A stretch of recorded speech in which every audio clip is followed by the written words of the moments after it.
ಬನ್ನಿ ಫ್ರೆಂಡ್ಸ್, ತುಪ್ಪದ ವೆಜಿಟೇಬಲ್ ಉಪ್ಪಿಟ್ಟು ಹೇಗೆ ಮಾಡೋದು ಅಂತ ನೋಡೋಣ. ದೇವಸ್ಥಾನದ ಶೈಲಿಯಲ್ಲಿ ಮೊದಲಿಗೆ 1.5 ಗ್ಲಾಸಷ್ಟು ರವೆ ತೊಗೊಂಡಿದ್ದೀನಿ. ಇದೇ ಮೆಷರ್ಮೆಂಟಲ್ಲಿ ತೊಗೊಂಡಿದ್ದೀನಿ. ಅದಕ್ಕೆ ನಾನಿಲ್ಲಿ 5 ನೀರು ತೊಗೊಂಡಿದ್ದೀನಿ. ಮತ್ತು ಇಲ್ಲಿ ಆಲೂಗಡ್ಡೆ, ಕಾರ್ನು, ಮೆಣಸಿನ್ಕಾಯಿ, ಈರುಳ್ಳಿ, ಕ್ಯಾರೆಟು, ಕೊತ್ತಂಬರಿ ಸೊಪ್ಪು, ಕರಿಬೇವಿನ ಸೊಪ್ಪು, ವೆಜಿಟೇಬಲ್ಸ್ ಎಲ್ಲ ಕಟ್ ಮಾಡ್ಕೊಂಡು, ಸಾಸಿವೆ, ಜೀರಿಗೆ, ಉದ್ದಿನಬೇಳೆ, ಕಡಲೆಬೇಳೆ, ಮತ್ತು ಎಣ್ಣೆ ಸ್ವಲ್ಪ ಒಗ್ಗರಣೆಗೆ, ಟೊಮ್ಯಾಟೊ, ನಿಂಬೆಹಣ್ಣು ಮತ್ತು ಶುಂಠಿ ಪೇಸ್ಟ್ ಇಟ್ಕೊಂಡಿದ್ದೀನಿ. ಈಗ ಅದ್ರ ಜೊತೆ ನಾನು ತುಪ್ಪನೂ 1-2 ಸ್ಪೂನಷ್ಟು ಹಾಕೋದು. ತುಪ್ಪನ ಜಾಸ್ತಿ ಯೂಸ್ ಮಾಡಬೇಕು. ತುಪ್ಪ ಎಷ್ಟು ಜಾಸ್ತಿ ಯೂಸ್ ಮಾಡ್ತೀರೋ ಅಷ್ಟು ಚೆನ್ನಾಗಿರುತ್ತೆ. ನಾನಿಲ್ಲಿ ಎಣ್ಣೆ ಏನಕ್ಕೆ ಇಟ್ಕೊಂಡಿದ್ದೀನಿ ಅಂದರೆ ರವೆ ಹುರಿಯೋದಕ್ಕೆ ಇಟ್ಕೊಂಡಿದ್ದೀನಿ ಅಷ್ಟೇ. ಈಗ ಒಗ್ಗರಣೆಗೆ ನಾನಿಲ್ಲಿ 3 ಟೇಬಲ್ ಸ್ಪೂನಷ್ಟು ತುಪ್ಪ ಹಾಕ್ಕೊಳ್ತಾ ಇದ್ದೀನಿ. ಸ್ಟಾರ್ಟಿಂಗ್ 3 ತುಪ್ಪ ಹಾಕ್ಕೊಳ್ಳೋಣ, ಆಮೇಲೆ ಮತ್ತೆ ಹಾಕಬೇಕಾಗತ್ತೆ. ಇಲ್ಲಿ 3 ಟೇಬಲ್ ಸ್ಪೂನಷ್ಟು ನಾನು ತುಪ್ಪ ಯೂಸ್ ಮಾಡ್ತಾಯಿದ್ದೀನಿ. ತುಪ್ಪ ಚೆನ್ನಾಗಿ ಕಾಯಲಿ. ಸ್ವಲ್ಪ ಬಿಸಿ ಆದಮೇಲೆ ಈಗ 1 ಸ್ಪೂನಷ್ಟು ಸಾಸಿವೆ, ಒಂದು ಅರ್ಧ ಸ್ಪೂನಷ್ಟು ಜೀರಿಗೆ ಹಾಕ್ಕೊಳ್ಳೋಣ. ಒಂದು ಸ್ವಲ್ಪ ಚಟಪಟ ಆದಮೇಲೆ ಈಗ ಉದ್ದಿನಬೇಳೆ, ಕಡಲೆಬೇಳೆ ಒಂದು ಅರ್ಧ ಸ್ಪೂನಷ್ಟು ಹಾಕ್ಕೊಂಡಿದ್ದೀನಿ. ಎರಡನ್ನೂ ಹಾಕ್ಕೊಂಡು ಸ್ವಲ್ಪ ಕೆಂಪಾಗಲಿ.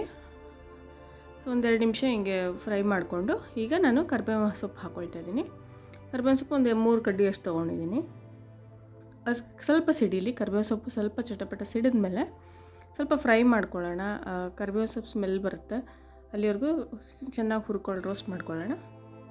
ಈಗ ನಾನಿಲ್ಲಿ ಹಸಿಮೆಣ್ಸಿನ್ಕಾಯಿ ಯೂಸ್ ಮಾಡ್ತೀನಿ. ನಾನು 4-5 ಹಸಿಮೆಣ್ಸಿನ್ಕಾಯಿ ತೊಡಿ, ಖಾರ ಇರೋದ್ರಿಂದ ನಾನು 4-5 ಹಾಕ್ಕೊಂಡಿದ್ದೀನಿ. ನೀವು ಖಾರ ನೋಡ್ಕೊಂಡು ಹಾಕ್ಕೊಳ್ಳಿ. ಮೆಣಸಿನ್ಕಾಯಿ ನಿಮ್ಗೆ ಎಷ್ಟು ಬೇಕೋ ಅಷ್ಟು, ನೀವು ಎಷ್ಟು ಯೂಸ್ ಮಾಡ್ತೀರೋ ನೋಡಿಕೊಂಡು ನೀವು ಮೆಣಸಿನ್ಕಾಯಿ ಯೂಸ್ ಮಾಡ್ಕೋಬೋದು. ಈಗ ಇದನ್ನೆಲ್ಲ ನೀಟಾಗಿ ನಾನು ಫ್ರೈ ಮಾಡ್ಕೊಳ್ತಿದ್ದೀನಿ. ಈಗ ಶುಂಠಿ ಜಜ್ಜಿಟ್ಟಿದ್ನಲ್ಲ, ಆ ಶುಂಠಿ ಯೂಸ್ ಮಾಡಿ. ಶುಂಠಿ ಹಾಕಿದ್ರೆ ಉಪ್ಪಿಟ್ಟಿಗೆ ತುಂಬ ಚೆನ್ನಾಗಿ ಬರುತ್ತೆ ಟೇಸ್ಟು, ಮತ್ತು ಆ ಫ್ಲೇವರೇ ಬೇರೆ ಥರ ಟೇಸ್ಟ್ ಕೊಡುತ್ತೆ. ಯೂಶ್ವಲಿ ಎಲ್ಲ ಟೆಂಪಲ್ಗಳಲ್ಲಿ ಮತ್ತು ದೇವಸ್ಥಾನಗಳಲ್ಲಿ ಮತ್ತು ಈ ಹೋಟೆಲ್ಗಳೆಲ್ಲ ಶುಂಠಿ ಯೂಸ್ ಮಾಡೇ ಮಾಡ್ತಾರೆ. ಇಲ್ಲಿ 1.5 ಈರುಳ್ಳಿ ತೊಗೊಂಡಿದ್ದೀನಿ ನಾನು, ಮೀಡಿಯಮ್ ಸೈಜ್ ಈರುಳ್ಳಿ. ಸ್ವಲ್ಪ ದಪ್ಪ ಕಟ್ ಮಾಡ್ಕೊಂಡಿದ್ದೀನಿ. ತೀರಾ ಸಣ್ಣನೂ ಅಲ್ಲ, ತೀರಾ ದೊಡ್ಡದಾಗೂ ಅಲ್ಲ, ಮೀಡಿಯಮ್ ಸೈಜಲ್ಲಿ ನಾನಿಲ್ಲಿ ಕಟ್ ಮಾಡ್ಕೊಂಡಿದ್ದೀನಿ. ಈಗ ಇದನ್ನು ಸ್ವಲ್ಪ ಫ್ರೈ ಮಾಡ್ಕೊಳ್ಳೋಣ. ಒಂದು ಸ್ವಲ್ಪ ಕಲರ್ ಚೇಂಜ್ ಆಗಲಿ ಈರುಳ್ಳಿದು, ಅಲ್ಲಿವರೆಗೂ ನೀಟಾಗಿ ಫ್ರೈ ಮಾಡ್ಕೊಳ್ಳೋಣ. ಕೈ ಆಡಿಸ್ತಾ ಇರಿ ನೀಟಾಗಿ ಕೈ ಆಡಿಸ್ಕೊಂಡು ನಾನೀಗ ಇಲ್ಲಿ ವೆಜಿಟೇಬಲ್ಸ್ ಒಂದೊಂದಾಗೆ ಆ್ಯಡ್ ಮಾಡ್ತಾ ಹೋಗ್ತೀನಿ. ಮೊದಲಿಗೆ ನಾನಿಲ್ಲಿ ಕ್ಯಾರೆಟ್ ಹಾಕ್ಕೊಳ್ತೀನಿ. ಕ್ಯಾರೆಟ್ ಹಾಕ್ಕೊಂಡು ಕ್ಯಾರೆಟ್ ಒಂದು ಸ್ವಲ್ಪ ಫ್ರೈ ಮಾಡಿಕೊಂಡು, ಆಮೇಲೆ ಕಾರ್ನು, ಕ್ಯಾರೆಟು, ನೆಕ್ಸ್ಟ್ ನಾನಿಲ್ಲಿ ಆಲೂಗಡ್ಡೆ ಯೂಸ್ ಮಾಡ್ತಿದ್ದೀನಿ. ನಾನು ಎಲ್ಲನೂ ಆಲೂಗಡ್ಡೆ 2 ತೊಗೊಂಡಿದ್ದೀನಿ, ಕ್ಯಾರೆಟ್ ಒಂದು ದೊಡ್ಡದು ಫುಲ್ ತೊಗೊಂಡಿದ್ದೀನಿ. ಈಗೆಲ್ಲ ವೆಜಿಟೇಬಲ್ಸ್ನ ನೀಟಾಗಿ ಫ್ರೈ ಮಾಡ್ಕೊಳ್ಳೋಣ.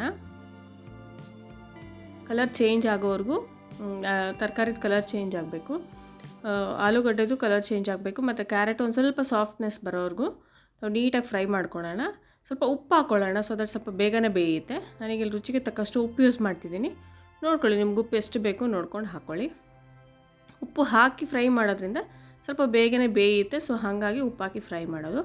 ಮತ್ತು ಇಲ್ಲಿ ಟೊಮ್ಯಾಟೊ ಯೂಸ್ ಮಾಡ್ತಿದ್ದೀನಿ. ನಾನಿಲ್ಲಿ 2 ಟೊಮ್ಯಾಟೊ ತೊಗೊಂಡಿದ್ದೀನಿ, ಮೀಡಿಯಮ್ ಸೈಜ್ದು ತೊಗೊಂಡು ನೀಟಾಗಿ ಈಗ ಮತ್ತೆ ತಿರ್ಗಿ ಎಲ್ಲ ವೆಜಿಟೇಬಲ್ಸು ಹಾಕಿ ಮತ್ತೆ 1-2 ನಿಮಿಷ ಮತ್ತೆ ಮಿಕ್ಸ್ ಮಾಡ್ಕೊಳ್ಳೋಣ. ತರಕಾರಿಗಳು ತುಂಬ ಚೆನ್ನಾಗಿ ಬೇಂದ್ರೇ ಚೆನ್ನಾಗಾಗುತ್ತೆ. ಫಸ್ಟ್ ಎಲ್ಲ ನೀಟಾಗಿ ಫ್ರೈ ಮಾಡ್ಕೊಳ್ಳೋಣ. ಹೇಗಿದ್ರೂ ಆಮೇಲೆ ನೀರಲ್ಲಿ ಬೆಂದೇ ಬೇಯುತ್ತೆ, ಬಟ್ ಅದಕ್ಕೆ ಮುಂಚೆ ನಾವಿಲ್ಲಿ ನೀಟಾಗಿ ಚೆನ್ನಾಗಿ ಫ್ರೈ ಆಗಿರಬೇಕು. ಕಲರ್ ಚೇಂಜ್ ಆಗಬೇಕು ಎಲ್ಲ ವೆಜಿಟೇಬಲ್ಸು, ಅಲ್ಲಿವರೆಗೂ ಡೀಪ್ ಫ್ರೈ ಮಾಡ್ಕೊಳ್ಳೋಣ. ನೋಡ್ಬೋದು, ನಿಮ್ಗೆ ಇಲ್ಲಿ ಗೊತ್ತಾಗ್ತಾಯಿದೆ ಎಲ್ಲ ಆಮೇಲೆ ಎಲ್ಲ ವೆಜಿಟೇಬಲ್ಸ್ ಎಲ್ಲ ಸಾಫ್ಟ್ ಆಗಿದೆ, ಎಷ್ಟು ನೀಟಾಗಿ ಗೊತ್ತಾಗುತ್ತೆ. ನೀಟಾಗಿ ತಳ ಹಿಡಿಬಾರ್ದು, ತಳ ಹಿಡಿದೇ ಇರೋ ಥರ ನೀಟಾಗಿ ಫ್ರೈ ಮಾಡಿಕೊಂಡು 1-2 ಸೆಕೆಂಡು, 2-3 ನಿಮಿಷ ನಾವು ಲಿಡ್ನ ಕ್ಲೋಸ್ ಮಾಡಿನೂ ಬೇಯಿಸೋಣ. ಸೊ ದಟ್ ಬೇಗನೆ ಬೇಯುತ್ತೆ ಅನ್ನೋ ಕಾರಣಕ್ಕೋಸ್ಕರ ಅಷ್ಟೇ. ನೋಡ್ಬೋದು ಇಲ್ಲಿ ಎಷ್ಟು ಸಾಫ್ಟ್ ಆಗಿದೆ, ಎಲ್ಲ ವೆಜಿಟೇಬಲ್ಸ್ ಎಲ್ಲ ನೀಟಾಗಿ ಬೆಂದಿದೆ. ಕ್ಯಾರೆಟು ಬೆಂದಿದೆ, ಕಾರ್ನ್ ಇದೆ. ನೀವು ಬಟಾಣಿನೂ ಹಾಕ್ಕೋಬೋದು, ಬಟಾಣಿ ಹಾಕ್ಕೊಂಡ್ರೂ ತುಂಬಾ ಚೆನ್ನಾಗಿರುತ್ತೆ. ನಾನು ಬಟಾಣಿ ಬದಲು ನಾನಿಲ್ಲಿ ಕಾರ್ನ್ ಯೂಸ್ ಮಾಡಿದ್ದೀನಿ. ನಮ್ಮನೇಲಿ ಸ್ವಲ್ಪ ಕಾರ್ನ್ ಜಾಸ್ತಿ ತಿಂತಾರೆ ಮಕ್ಕಳು, ಸೊ ಹಾಗಾಗಿ ಬಟಾಣಿ ಬದಲಾಗಿ ನಾನು ಕಾರ್ನ್ ತೊಗೊಂಡಿದ್ದೀನಿ. ಕ್ಯಾಪ್ಸಿಕಮ್ಮು ಹಾಕ್ಕೋಬೋದು. ಈಗೆಲ್ಲ ತರಕಾರಿ ಎಲ್ಲ ಬೆಂದಿದೆ. ನಾನೀಗ ಇದಕ್ಕೆ ನಾನೇನು ನೀರು ತೋರಿಸಿದ್ನಲ್ಲ, 1.5 ಕಪ್ಪಷ್ಟು ಗ್ಲಾಸಷ್ಟು ನಾನು ರವೆ ತೊಗೊಂಡಿದ್ದೆ. ಸೊ ಅದಕ್ಕೆ ನಾನಿಲ್ಲಿ ನೀರು ಸೇಮ್ ಮೆಷರ್ಮೆಂಟಲ್ಲಿ 5 ಗ್ಲಾಸ್ ನೀರನ್ನ ನಾನಿಲ್ಲಿ ಬಿಸಿ ಮಾಡಿ ಇಟ್ಕೊಂಡಿದ್ದೆ, ಬಿಸಿ ಮಾಡೋಕ್ಕೆ ಇಟ್ಟಿದ್ದೆ ಸೈಡಲ್ಲಿ. ಸೊ ಅದೇ ನೀರನ್ನೇ ನಾನಿಲ್ಲಿ ಯೂಸ್ ಮಾಡ್ಕೊಳ್ತಾ ಇದ್ದೀನಿ. ಮತ್ತು ನಾನಿಲ್ಲಿ ಒಂದು ಅರ್ಧ ನಿಂಬೆಹಣ್ಣು, ಟೊಮೆಟೊ ಯೂಸ್ ಮಾಡಿದ್ದೀನಿ, ಬಟ್ ಸ್ಟಿಲ್ ಆದರೂ ಅರ್ಧ ನಿಂಬೆಹಣ್ಣು ಯೂಸ್ ಮಾಡ್ತೀನಿ. ನಿಂಬೆಹಣ್ಣು ಯೂಸ್ ಮಾಡೋದ್ರಿಂದ ಟೇಸ್ಟ್ ಚೆನ್ನಾಗಿ ಬರುತ್ತೆ. ಸೊ ಹಾಗಾಗಿ ನಿಂಬೆಹಣ್ಣು ಹಾಕ್ಕೊಂಡು ಲಾಸ್ಟಿಗೆ ನಿಂಬೆಹಣ್ಣು ಹಿಂಡ್ತಿದ್ದೀನಿ. ಈಗ ಒಂದು 2 ನಿಮಿಷ ನೀಟಾಗಿ ಇದು ಬಾಯ್ಲ್ ಆಗಬೇಕು. ಆ ಬಾಯ್ಲ್ ಆಗೋದು ಕಾರಣವರೆಗೂ ನೀಟಾಗಿ ಚೆನ್ನಾಗಿ ಕುದಿಬೇಕು. ಆ ತರಕಾರಿ ಎಲ್ಲನೂ ಕುದಿಬೇಕು ನೀಟಾಗಿ. ಸೊ ಅಲ್ಲಿವರೆಗೂ ಬಿಟ್ಬಿಡಿ ಅದನ್ನು, ಆರಾಮಾಗಿ ಅದಷ್ಟಕ್ಕೆ ಅದು ಬಾಯ್ಲ್ ಆಗಲಿ. ನೋಡ್ಬೋದು, ಗೊತ್ತಾಗುತ್ತೆ, ಟ್ರಾನ್ಸ್ಪರೆಂಟ್ ಆಗಿದೆ ವೆಜಿಟೇಬಲ್ಸ್ ಎಲ್ಲ, ಆನಿಯನ್ ಎಲ್ಲ ಟ್ರಾನ್ಸ್ಪರೆಂಟ್ ಆಗಿದೆ. ಅಲ್ಲಿವರೆಗೂ ನೀಟಾಗಿ ಬಾಯ್ಲ್ ಮಾಡ್ಕೊಳ್ಳಿ. ನೀಟಾಗಿ ಕುದೀತಾ ಇದ್ರೆ ಗೊತ್ತಾಗುತ್ತೆ.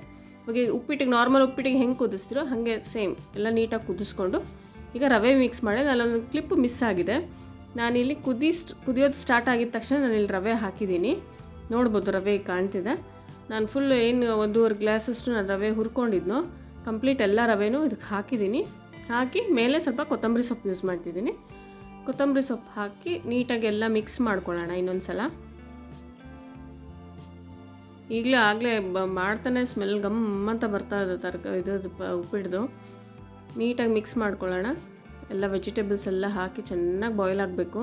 ನೀರೊಂದು ಸ್ವಲ್ಪನೂ ಉಳಿದಂಗೆ, ಮೆಜರ್ಮೆಂಟ್ ಕರೆಕ್ಟಾಗಿರಲಿ ರವೆಗೆ ಇದಕ್ಕೆ. ಮತ್ತು ತಿರ್ಗಿ ನಾವು ಮೇಲೆ 1-2 ಸ್ಪೂನಷ್ಟು ತುಪ್ಪ ಹಾಕೊಳ್ಳೋದು. ಎಷ್ಟು ತುಪ್ಪ ಹಾಕ್ತಿರೋ ಅಷ್ಟು ಸಾಫ್ಟ್ ಆಗುತ್ತೆ ಉಪ್ಪಿಟ್ಟು, ಮತ್ತು ಅಷ್ಟೇ ಟೇಸ್ಟಿಯಾಗಿರುತ್ತೆ, ಗಮ್ಮಂತ ಇರುತ್ತೆ ಉಪ್ಪಿಟ್ಟು. ಟ್ರೈ ಮಾಡಿ ನೋಡಿ, ನಿಮ್ಗೆ ನಿಜ ತುಂಬ ಇಷ್ಟ ಆಗುತ್ತೆ. ನನಗೆ ಇನ್ನೂ ಆಗಲೇ ತಿನ್ನಬೇಕು ಅನ್ನಿಸ್ತದೆ, ಆ ಥರ ಇದು ಕೊಡುತ್ತೆ, ಸ್ಮೆಲ್ ಬರ್ತಾ ಇರುತ್ತೆ. ಈಗ ಇದಾಗಿದೆ, ನಾನು ಇದನ್ನು ಕ್ಲೋಸ್ ಮಾಡಿ ಇಡ್ತೀನಿ ಒಂದು 3-4 ನಿಮಿಷ. ಅದು ಚೆನ್ನಾಗಿ ಎಷ್ಟು ರವೆ ಉಮ್ಗೊಳ್ಳುತ್ತೋ ನೋಡಿ, ಈಗ ಸ್ವಲ್ಪ ತಿಕ್ನೆಸ್ ಬರ್ತದೆ. ಆದ್ಮೇಲೆ ಇನ್ನೂ ತಿಕ್ಕಾಗುತ್ತೆ. ನಾನೀಗ ಇದನ್ನು ಸರ್ವಿಂಗ್ ಬೌಲ್ಗೆ ಹಾಕ್ಕೊಳ್ತಿದ್ದೀನಿ. ನೋಡ್ಬೋದು ಎಷ್ಟು ಚೆನ್ನಾಗಾಗಿದೆ, ವೆಜಿಟೇಬಲ್ಸ್ ಎಲ್ಲ ನೀಟಾಗಿ ಬಾಯ್ಲ್ ಆಗಿದೆ. ಈಗ ಇದು ರೆಡಿ ಇದೆ ಸರ್ವ್ ಮಾಡಲಿಕ್ಕೆ. ಈ ಥರ ಮೇಲೆ ಮತ್ತೆ 1-2 ಸ್ಪೂನ್ ತುಪ್ಪ ಎಷ್ಟು ಹಾಕ್ತಿರೋ ಅಷ್ಟು ತುಂಬಾ ಚೆನ್ನಾಗಿರುತ್ತೆ. ಮತ್ತೆ 1-2 ಸ್ಪೂನ್ ತುಪ್ಪ ಹಾಕ್ತಾಯಿದ್ದೀನಿ ನಾನು ಸರ್ವ್ ಮಾಡಬೇಕಾದ್ರೆ. ಹೋಪ್ ನಿಮ್ಮೆಲ್ಲರಿಗೂ ಇಷ್ಟ ಆಗುತ್ತೆ ಅನ್ಕೋತೀನಿ. ಟ್ರೈ ಮಾಡಿ, ಖಂಡಿತ ಟ್ರೈ ಮಾಡಿ, ಎಲ್ಲರಿಗೂ ಇಷ್ಟ ಆಗುತ್ತೆ ಅನ್ಕೋತೀನಿ. Thanks for watching. ಲೈಕ್ ಮಾಡಿ, ಶೇರ್ ಮಾಡಿ, ಸಬ್ಸ್ಕ್ರೈಬ್ ಮಾಡಿ. Thank you so much.